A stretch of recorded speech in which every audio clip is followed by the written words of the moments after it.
Starting in the 1700s and 1800s, following the recorded history of some comparative trials, in the 1700s and 1800s, the procedures began to be more formalized, and of course, with the advent of books and written word, and people sharing their ideas, universities, in the 1700s and 1800s, you began to see a lot more formalization of the trial procedures.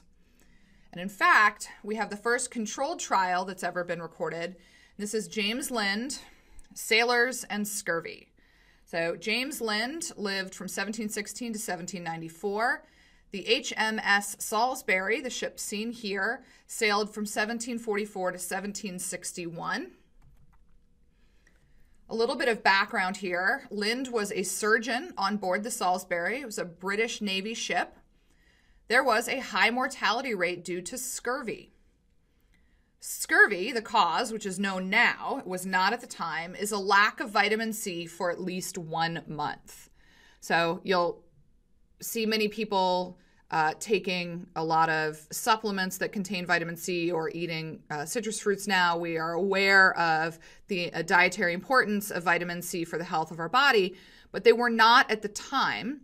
And as you can imagine, packing and maintaining fresh sources of vitamin C, because in the 1700s, there certainly weren't vitamin C supplements that people could be taking. Packing and maintaining those on a British Navy ship at sea for quite some time would be kind of difficult. And above and beyond that, no one would have thought about it. So even if they had fresh produce, it was certainly gone very quickly, and there was, at that time, not a great amount of refrigeration or storage. The symptoms for scurvy were weakness, lethargy, sore limbs.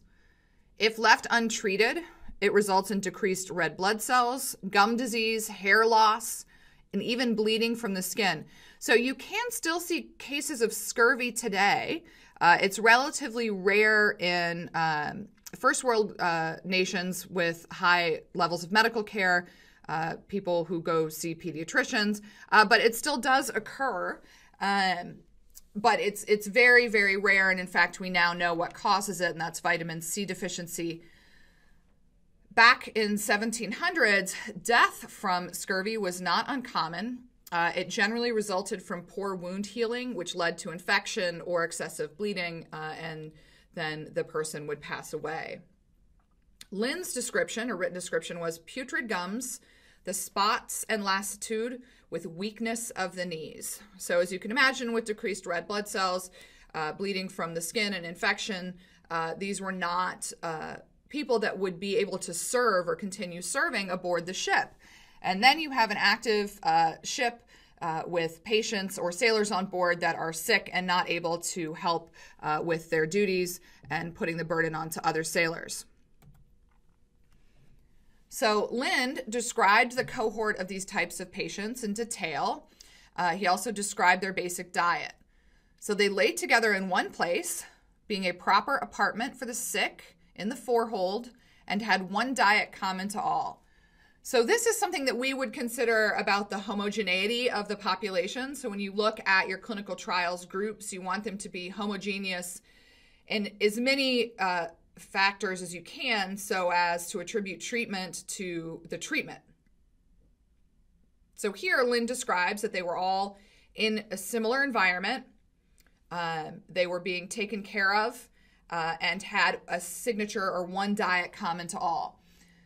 It was water gruel sweetened with sugar in the morning, fresh mutton broth, oftentimes for dinner, and other times light puddings, and maybe a boiled biscuit with sugar.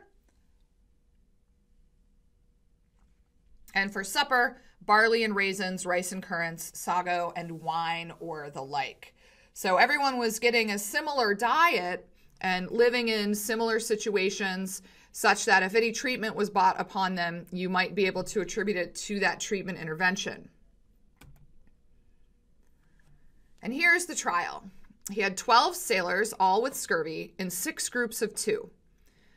So in the way that we design trials today, certainly 6 groups of 2 would not be sufficient. Even 6 groups of 3, for those of you familiar with can I use 3 mice? In my laboratory experiment, even a group of 3 is not really sufficient to gain really confirmatory evidence. But of course, this was way back in the 1700s, and this is a very simplistic view, but well-designed nonetheless. But we would like to see a higher sample size. At any rate, he had 2 ordered to each a quart of cider a day. So that would be basically a liquid apple cider diet. 2 others took 25 drops of elixir vitriol 3 times a day. So they had an elixir that they were taking. 2 others took 2 spoonfuls of vinegar 3 times a day. 2 of the worst patients were put on a course of seawater, so simply salt water. 2 others each had 2 oranges and 1 lemon given every day. So this is the arm where the vitamin C is really kicking in. There may be some vitamin C in a course of some of the other arms, treatment arms, but this is really the key. This is a big bolt of vitamin C for these 2.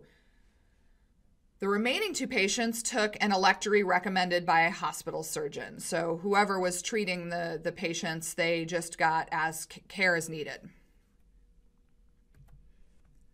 The results were published in 1753. Lind states that the most sudden and visible good effects were perceived from the use of oranges and lemons.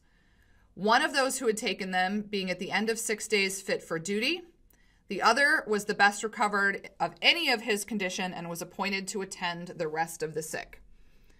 So they were well enough to actually go back to work, which of course was their reward for being healthy, was to go back to work. But it was rather remarkable. After 6 days, one could go back to sailor duties, and one was then able to attend to the other sick. Lind also comments that next to the oranges, I thought the cider had the best effects. So if you think about the multiple testing issues that are encountered in statistics, when you have multiple arms, if you have arms A, B, and C, you have 6 comparisons to make. We want to compare A to B, A to C, and B to C. So if you think about the multiple comparisons that are often made in clinical trials, if you have treatment arms A, B, and C, you would want to compare group A to group B, group A to group C, and group B to group C. This statement here next to the oranges, I thought cider had the best effects, is basically a multiple comparison test. So it was determined that there was improvement. It was determined that the citrus group had the most improvement, and then next to that, the cider had the best effects, and with lack of other indication that the rest were all of about similar condition. The impact here of Lind's recommendations was that oranges and lemons were really expensive. So this is still the case today. You can think about any numbers of drugs in development that are effective, but the cost is incredibly prohibitive. And this was the case then too. It took 50 years for the British Navy to include lemon juice in the diets of sailors. It was ultimately replaced by lime juice because that was less expensive. So if you have ever heard the term limey, and by the way, it's not a nice term, it is a slang term for a British person. That's actually where this stemmed from, is the British sailors that had to use lime juice for scurvy. And so it really should be a nice term because they contributed greatly to the cure of a deadly disease that actually has quite a simple treatment and in fact is incredibly preventative in terms of vitamin C. If you'd like more information on this, you can certainly go to the jameslindlibrary.org. This is considered to be sort of the first real evidence of a clinical trial. So from 1753, when Lind published, it took another 50 years for the British Navy to actually implement the intervention with lime juice, and that brings us up to the 1800s. And this is where we get the placebo. On the left here, you can see Hooper's Medical Dictionary from 1843. And on the right here, you can see Austin Flint, who lived from 1812 to 1886.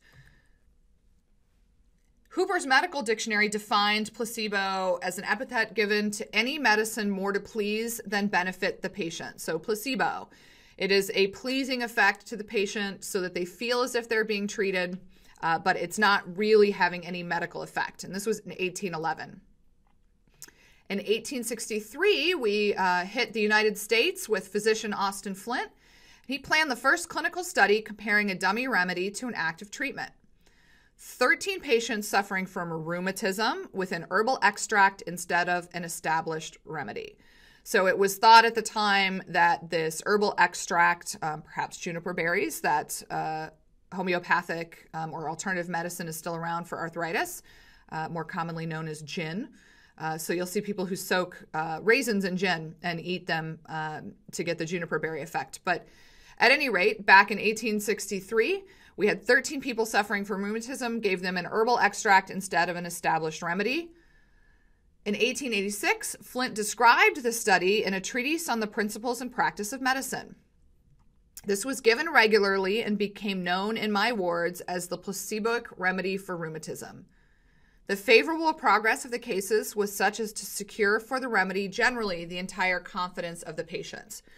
So the placebo was actually to make the patients think that they were being treated. You would see them regularly. It gives them confidence that they're being well cared after. And in fact, the placebo effect has been well studied up to present day. You can actually count on the fact that those in a medical intervention, so receiving, unbeknownst to them, placebo pills or placebo injections, placebo infusion, actually will get better. It's about a 30% placebo effect in most cases. And that is simply from the idea of being treated, of being looked after, of knowing that there's a chance that you could be getting the active medication. So the placebo effect is real. And it stems from the 1800s. So now what? Now we have a placebo. We have controlled trials and comparisons. What happens next? Well, it takes a little bit of time, but randomization is developed and will take us to today in the next part.